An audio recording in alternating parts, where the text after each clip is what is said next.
2 பேரும் சாப்பிட்டீங்களா? அம்மா மாத்திரை போட்டியா நீ?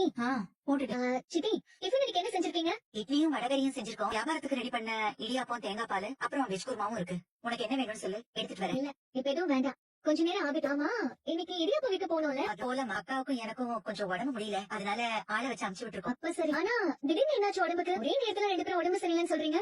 அது மனசு நல்லா இருந்தா தானே உடம்பு நல்லா இருக்கும். நைட்டு ஃபுல்லா எனக்கும் அக்காவுக்கும் தூக்கமே இல்ல. உன்னை நினைச்சுதான் அவ்வளவு கவலை. அதை விடுங்க.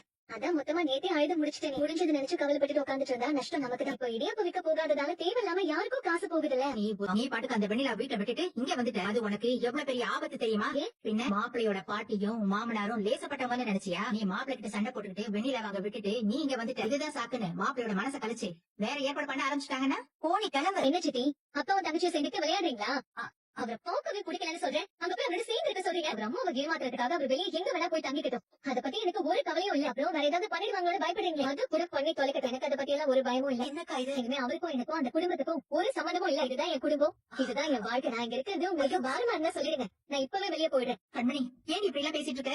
இல்ல, உண்மையதான் சொல்றேன். வாழ்க்கையில யாருமே யாருக்குமே பாரமா இருக்க கூடாது. யாரும் எப்படி கண்டிப்பா நான் உங்களுக்கு பாரமா இருக்க மாட்டேன். நானும் இந்த வீட்டு பொண்ணுதாமா. அதனால பழையபடி இங்க இருந்தே நானும் உங்களோட சேர்ந்து இடியாப்பம் விற்க போறேன். இடியாப்பம் விற்க போறியா? இருக்கிற வாழ்க்கையை தக்க வச்சுக்கிறத விட்டுட்டு இதெல்லாம் உனக்கு தேவையாடி? இல்ல சித்தி, வாழ்க்கையிலேயே நான் எடுக்கிற ரொம்ப தெளிவான உறுதியான முடிவு இதுதான். அடுத்த ரவுண்ட் இடியாப்பம் சுத்தி ரெடி ஆயிடுச்சுன்னா சொல்லுங்க, நான் போய் வித்துக்கலாம்.